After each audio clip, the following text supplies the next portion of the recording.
Hello दोस्तों, good morning. स्वागत है आप सभी का सवाल मेरा जवाब आपका की सीरीज में। कल मैंने आपसे 3 सवाल पूछे थे और ये तीनों सवालों के जवाब आपसे मांगे थे। अब उसमें से चंद्रा किशोर मिश्रा इन्होंने जवाब दिया है हमें, देन प्रतीक बोत्रा जी ने जवाब दिया है, अंकित गिरी, देन इम्मो बोल्टी, अब ये किसका नाम है पता नहीं, श्रुति अग्रवाल, प्रणव परद, देन प्रीतिश रॉय, चेतन पाटिल, शुभम चौधरी, वंशदीप, देन प्रत्युष मिश्रा, अभिषेक कुमार, देन सुभाषीष सरकार और शिल्पा, इन लोगों ने जवाब दिए हैं। अब बाकी लोग शायद उन्होंने वीडियो देखा तो है, व्यूज़ कई सारे उस वीडियो के लिए, लेकिन जवाब देने की हिम्मत नहीं की क्योंकि वो डर रहे थे कि कहीं अपना आंसर गलत तो ना हो जाए, या फिर दूसरी पॉसिबिलिटी है कि ये प्रोविजन आपने पढ़ी ही नहीं थी।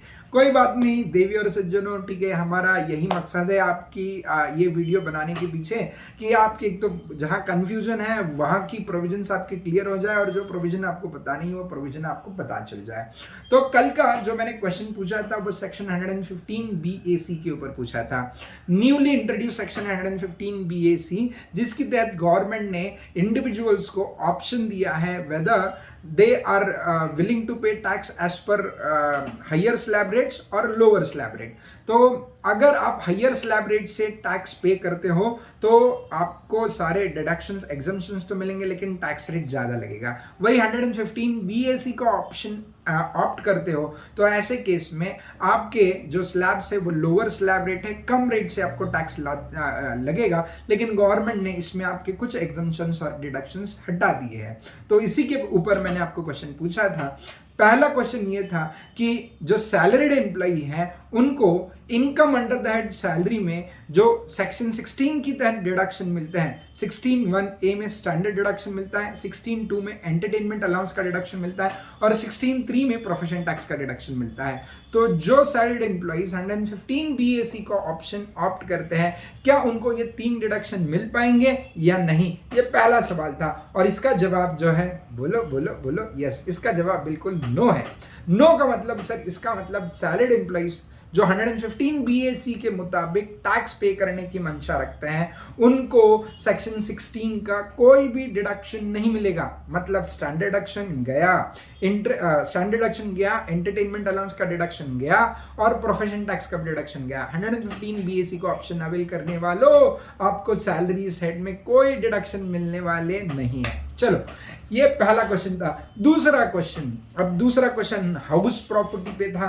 तो हाउस प्रॉपर्टीज हेड में जब हम इनकम कैलकुलेट करते हैं तो सेक्शन 24A के तहत स्टैंडर्ड डिडक्शन मिलता है और 24B के तहत इंटरेस्ट ऑन बोरोड कैपिटल का डिडक्शन मिलता है। तो जो असेसीज 115 BAC का ऑप्शन अवेल करने वाले हैं उनको क्या ये डिडक्शन मिलेगा या नहीं मिलेगा।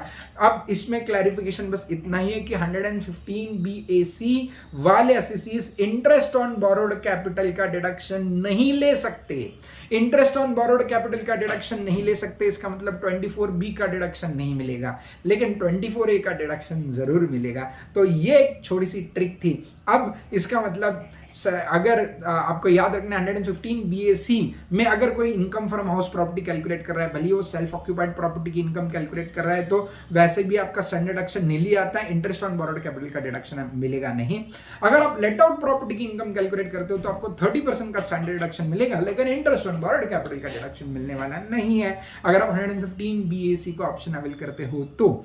और लास्ट का जो क्वेश्चन था वो था क्लबिंग ऑफ इनकम पे सेक्शन 10 सबसेक्शन 32। सेक्शन 1032A ने तो हमें सवाल पूछा है यहाँ पे कमेंट सेक्शन में, सेक्शन 1032 है क्या भाई। सो सेक्शन 1032 देवी और सज्जनों बता दे, सेक्शन 10 में सारे एग्जम्पशंस आते हैं। तो इनकम टैक्स एक्ट में अगर किसी इनकम के लिए एग्जम्पशन देना है तो एग्जम्पशन सेक्शन 10 के तहत दिया जाता है। तो सेक्शन 10 के कई सारे सबसेक्शन है, उसमें से एक सबसेक्शन 1032 है।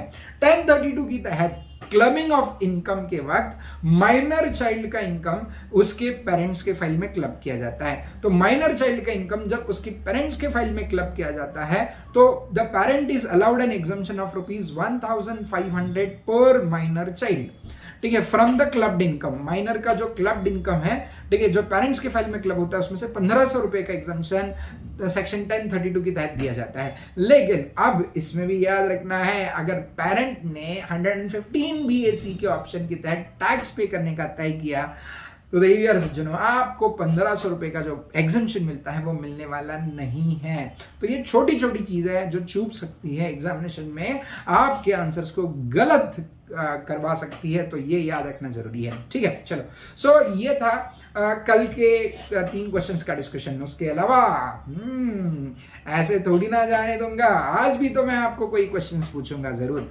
चलो 2 क्वेश्चंस। पहला क्वेश्चन, ठीक है, पहला क्वेश्चन है जो इंटरेस्ट ऑन बोरोड कैपिटल है, हाउसिंग लोन के कंस्ट्रक्शन के लिए, जो आपने हाउसिंग लोन के कंस्ट्रक्शन, परचेस, रिपेयर्स, रिन्यूअल्स के लिए जो आपने लोन लिया है, ठीक है, उसके या हाउसिंग कंस्ट्रक्शन और सॉरी रिपेयर्स और रिन्यूअल छोड़ दो, हाउसिंग के लिए, घर के कंस्ट्रक्शन के या परचेस के लिए अगर आपने कोई लोन लिया होगा तो उस लोन के इंटरेस्ट का आपको deduction income from house property में मिलता है, और चैप्टर 6A में भी आपको इसका डिडक्शन मिलता है।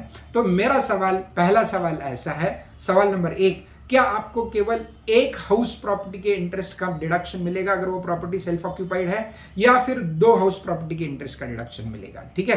पहला सवाल ध्यान से सुनिएगा, अगर मेरी कोई सेल्फ ऑक्यूपाइड प्रॉपर्टी है, एक से ज्यादा सेल्फ ऑक्यूपाइड प्रॉपर्टी है, वो सेल्फ ऑक्यूपाइड प्रॉपर्टी कंस्ट्रक्ट करने के लिए मैंने लोन लिया है या परचेस करने के लिए मैंने लोन लिया है, ये लोन के ऊपर मुझे इंटरेस्ट का डिडक्शन लेना है, एक मुझे हाउस प्रॉपर्टी में भी लेना है और बचा हुआ डिडक्शन मुझे यस चैप्टर 6 में भी लेना है। तो माय क्वेश्चन इज कि एक प्रॉपर्टी का मुझे डिडक्शन मिलता है या 2 प्रॉपर्टी का, ठीक है, ये पहला सवाल। Income from house properties head में मुझे कितने प्रॉपर्टीज का डिडक्शन मिलता है। दूसरा सवाल, गवर्नमेंट ने क्या इलेक्ट्रिक व्हीकल के लिए कोई स्पेसिफिक सेक्शन में डिडक्शन देने का डिसाइड किया है, इलेक्ट्रिक व्हीकल के लोन के इंटरेस्ट के लिए किसी सेक्शन में डिडक्शन देने का डिसाइड किया है, अगर हाँ तो वो सेक्शन का नंबर कौन सा है और कितना डिडक्शन मिलेगा, ये दूसरा सवाल है, ठीक है।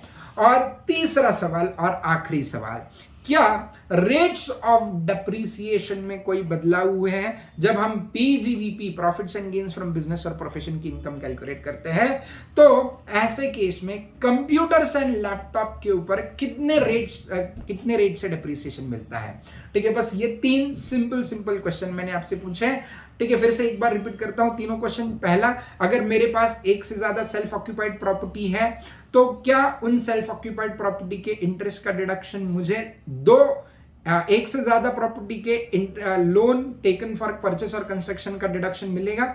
दूसरा सवाल यह था, अगर मैंने इलेक्ट्रिक व्हीकल खरीदी है और इलेक्ट्रिक व्हीकल खरीदने के लिए मैंने लोन लिया है तो लोन के इंटरेस्ट का डिडक्शन मुझे किसी सेक्शन के तहत मिलेगा। और तीसरा सवाल, अगर मेरा बिजनेस है और बिजनेस में मैं कंप्यूटर एंड लैपटॉप्स का इस्तेमाल करता हूं तो उसका रेट ऑफ डेप्रिसिएशन क्या होगा। सर आप तो सवाल बिल्कुल ऐसे एकदम चुन के लाते हो, सोचने के लिए थोड़ा सा टाइम लगता है, टेक योर टाइम, एब्सोल्युटली हमें कोई जल्दबाजी नहीं है, लेकिन कमेंट सेक्शन में आंसर कोट करना भूलना नहीं है। देवी और सज्जनों, आपका आंसर सही हो या गलत हो वो मायने नहीं रखता, ठीक है, कोशिश करना जरूरी है। तो जरूर जो लोग ये वीडियो देखेंगे तो कमेंट सेक्शन में आपको इन तीनों में से A, B और C में से जिस किसी का जवाब आता है उसका जवाब लिखिएगा, ठीक है। A का आ रहा है, B का नहीं आ रहा तो B के सामने ब्लैंक छोड़ दीजिए, C का आ रहा है तो C का लिखिएगा, ठीक है। चलो फाइन। तो कल जो मैंने क्वेश्चंस पूछे थे, ठीक है, दुख की बात है कि आप में से किसी ने भी इसके सबके सब सही जवाब नहीं दिया है, कोई बात नहीं, बेटर लक नेक्स्ट टाइम, ठीक है। इस बार अगर सही जवाब देते तो शायद आपको कोई गिफ्ट भी मेरी तरफ से मिल सकता है, ठीक है। चलो, बट जाते जाते और एक चीज, BSE बॉम्बे स्टॉक एक्सचेंज ने एक सर्कुलर इशू किया है और वो सर्कुलर में बहुत बड़ी अमेंडमेंट लाई है और उस अमेंडमेंट की वजह से मिड कैप और स्मॉल कैप के शेयर्स की प्राइसेस में भारी भड़कम गिरावट हुई है। अब एग्जैक्टली वो सर्कुलर है क्या और उस सर्कुलर की वजह से क्या इंपैक्ट हुआ है और क्या यह सर्कुलर आपके सिक्योरिटीज के सब्जेक्ट से जुड़ा हुआ है, यह जानने के लिए आपको मेरे चैनल पे जाना पड़ेगा। सीए सीएमए सोपान गायकर इस चैनल पे जाना पड़ेगा और उस वीडियो को देखना पड़ेगा, तब जाके आपको यह समझ में आएगा। Thank you very much, tata, bye bye.